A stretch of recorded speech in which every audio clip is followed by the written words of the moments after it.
പാലക്കാട് നഗരമധ്യത്തിൽ മനുഷ്യന്റെ ശരീരഭാഗങ്ങൾ കണ്ടെത്തി. മാതാകോവിൽ പള്ളിക്ക് മുൻവശത്തെ തുറസായ സ്ഥലത്ത് മാലിന്യക്കൂമ്പാരത്തിന് സമീപത്ത് നിന്നാണ് ശരീരഭാഗങ്ങൾ കണ്ടെത്തിയത്. പ്ലാസ്റ്റിക് കവറിൽ പൊതിഞ്ഞ് ഉപേക്ഷിച്ച നിലയിൽ തലയോട്ടിയും അസ്ഥികളുമാണ് കണ്ടെത്തിയത്.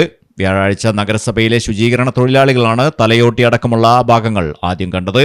2 ദിവസമായി ഈ ഭാഗത്തു നിന്നും രൂക്ഷമായ ദുർഗന്ധം അനുഭവപ്പെട്ടിരുന്നതായി തൊഴിലാളികൾ പറഞ്ഞു. തുടർന്ന് രാവിലെ പരിശോധിച്ചപ്പോഴാണ് തലയോട്ടികളും എല്ലുകളും കണ്ടെത്തിയത്. തലമുടി അടക്കമുള്ള ശരീരഭാഗങ്ങൾ പൂർണ്ണമായി അഴുകാത്ത നിലയിലാണ്. ഉന്നത പോലീസ് ഉദ്യോഗസ്ഥർ സ്ഥലത്തെത്തി പരിശോധന നടത്തി. വിരലടയാള ഫോറൻസിക് വിദഗ്ധരും സ്ഥലത്ത് പരിശോധന നടത്തി. ശേഷം വിദഗ്ധ ശാസ്ത്രീയ പരിശോധനയ്ക്കായി കണ്ടെടുത്ത ശരീരഭാഗങ്ങൾ മോർച്ചറിയിലേക്ക് മാറ്റി. സംഭവത്തിൽ വിശദമായ അന്വേഷണം നടത്തുമെന്ന് പോലീസ് അറിയിച്ചു.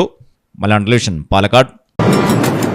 കണ്ണൂരിനെ ഉഴുതുമറിക്കും ഓരിച്ചൊരിയണ മഴയായാലും വയനാട്ടിലെ കുളിര് കോരും മഞ്ഞായാലും നാട്ടിലെവിടെയാണേലും കാലാവസ്ഥ എന്താണേലും സിമെന്റ് JSW കോൺക്രീറ്റ് HD തന്നെ.